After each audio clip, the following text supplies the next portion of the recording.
सरीपुत्र और मुगलाना के गुरु संजय। आपने कैसे जाना?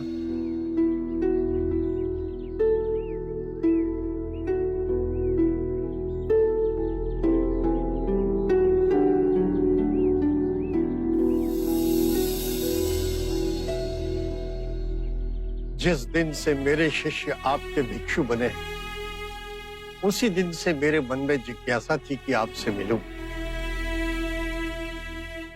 मेरे भी कुछ प्रश्न हैं, कृपा करके उनके उत्तर देंगे? अवश्य। आपका शिक्षण क्या है? आपके सिद्धांत क्या है? वैसे मेरे विषय में मैं कहूं तो मैं किसी सिद्धांत पर भरोसा नहीं करता। आपको अपने सिद्धांतों पर भरोसा ना होने में भरोसा है? क्या आप अपने अविश्वासी होने पर विश्वास करते हैं? ये तो वाक्यों का खेल है। नहीं, ये आपकी बुद्धि का खेल है। मेरे विश्वास और अविश्वास का तो प्रश्न ही नहीं है। प्रश्न है कि आपके सिद्धांत क्या है। यदि कोई भी व्यक्ति एक बार किसी भी सिद्धांत को पकड़ लेता है तो सर्वप्रथम वो अपनी स्वतंत्रता खो देता है। वो रूढ़िवादी होता जाता है। उसे लगता है कि जो उसका सिद्धांत है वही सही है। उसका विश्वास ही विश्वास है, बाकी सब असत्य है। और जहां विचारों की स्वतंत्रता की बलि हुई, एक ही विचार घेरा डाल लेता है, मनुष्य और संकीर्ण होता जाता है। और यहीं से संघर्ष और द्वंद्व की शुरुआत होती है। किसी भी बात का विश्वास अविश्वास का भी विश्वास मोह में डालता है। विचारों में बहुत शक्ति है। वो अपनी पकड़ जड़ तक बना लेते हैं और उनसे आसक्ति आत्मिक मार्ग की सबसे बड़ी बाधा है। यदि उसमें उलझे तो परम ज्ञान का द्वार कभी नहीं खुलेगा। यदि आपकी शिक्षा का कोई पालन करता है तो क्या वो भी बंधनों में बंध जाता है? मैं अपने अनुभव की बात कहता हूं।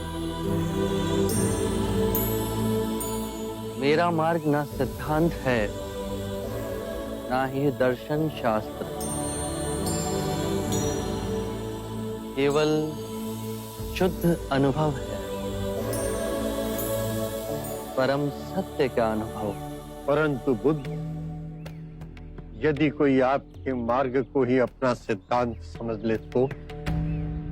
मेरा मार्ग अभ्यास का है। उसे ना तो किसी स्थूल पदार्थ की तरह पकड़ा जा सकता है, ना ही उसे पूजनीय बनाया जा सकता है। मेरा ज्ञान ऐसा समझें कि एक नाव है जिससे नदी पार की जा सकती है, परंतु नदी पार करने के उपरांत हम उसे अपने सर पे तो नहीं ढो जाते ना। मन करता है कि आपके चरणों में गिर पड़ूं, किंतु अभी भी कोई ऐसी भावना है जिसकी पकड़ मुझ पर अब तक है।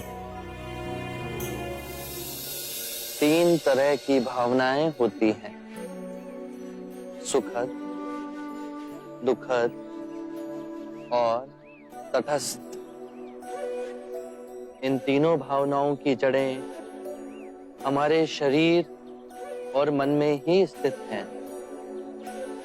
भावनाएं तरंगों की तरह उठती हैं और फिर स्वयं ही विलीन हो जाती हैं। मैं कहता हूं कि पहले इन उठती भावनाओं की गहराई में देखो, समझो, जानो कि इनका उद्गम कहां से हो रहा है।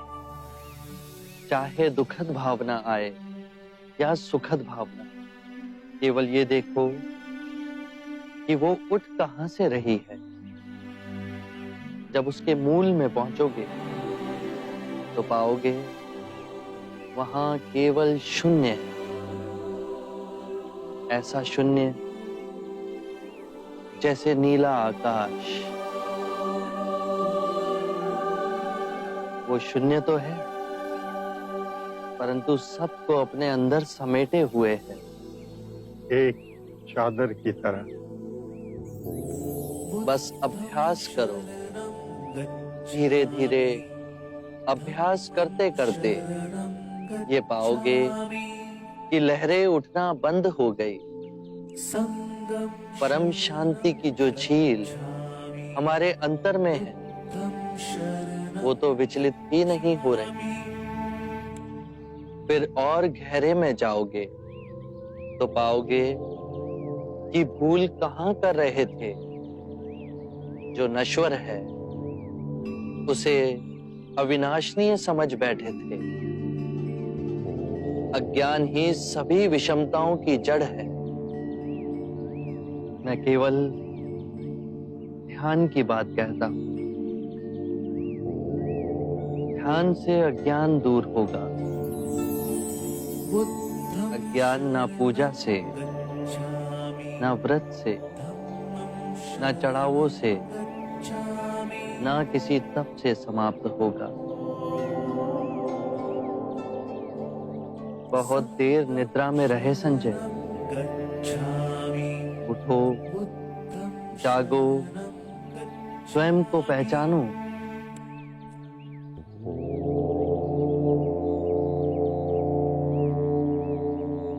आप दर्पण हैं बुद्ध। आप में झांक कर आज प्रथम बार मैंने अपने सत्य को प्रतिबिंबित होते हुए देखा है। अब मैं अंधों का जीवन व्यतीत नहीं करूं। मुझे अपना भिक्षु स्वीकार कीजिए। मैं बुद्ध की शरण में आता हूं। धर्म जो आपका स्वरूप है, मैं उसकी शरण में आता हूं। मैं संघ की शरण में आता हूं। बुद्धं शरणं गच्छामि, धम्मं शरणं गच्छामि, संघं शरणं गच्छामि।